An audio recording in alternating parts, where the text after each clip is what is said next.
Hey guys, so today I wanted to talk about our All Yogis Vegetarians, or anyone and everyone who practices yoga vegetarian or vegan.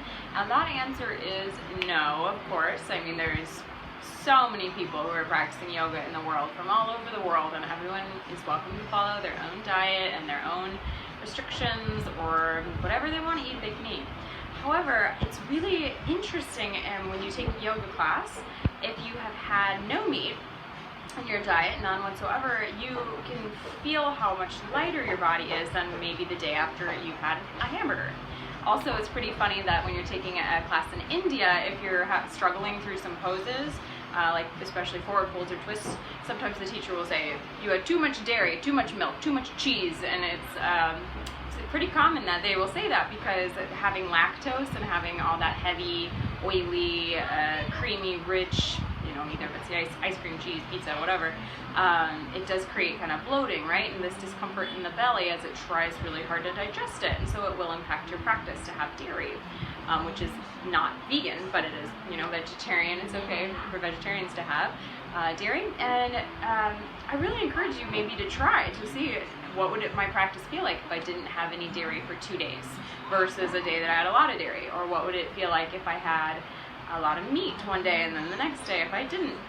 I encourage you to try to do something for a couple days in a row though, and then really see how it impacts. Though I do want to mention that there are a lot of yoga practitioners and yogis and yoginis who do choose to not consume meat. That's because of the practice of Ahimsa. It's one of the 8 limbs of, well, it's not an 8 limb, but it's part of the niyamas and the yamas, which are one of the limbs of yoga, the path. And so Ahimsa means non-violence in Sanskrit.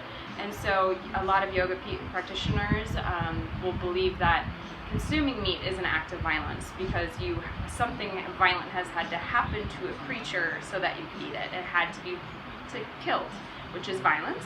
And then taking that blood, that flesh, that meat into your own body is a little bit violent.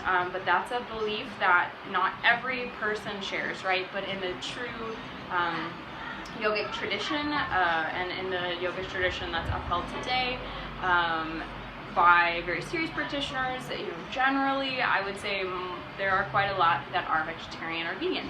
I myself am a vegan, and I love being that. I love making that choice for myself, and I'm so passionate and happy to be a vegan. And I know I can't convince anyone of anything, but I would encourage you to just try for a few days and see if it impacts your practice, and see if you notice a difference in your body, and see if it's something you just won't even think about. Like, why would people be vegan or vegetarian, and why would that be considered violence? Or just, I don't know, do some questioning. It's never a bad idea to think about things that we haven't maybe thought about before seriously. Anyway, hope it was interesting. We'll see you guys all over on my blog, wildyogatribe.com.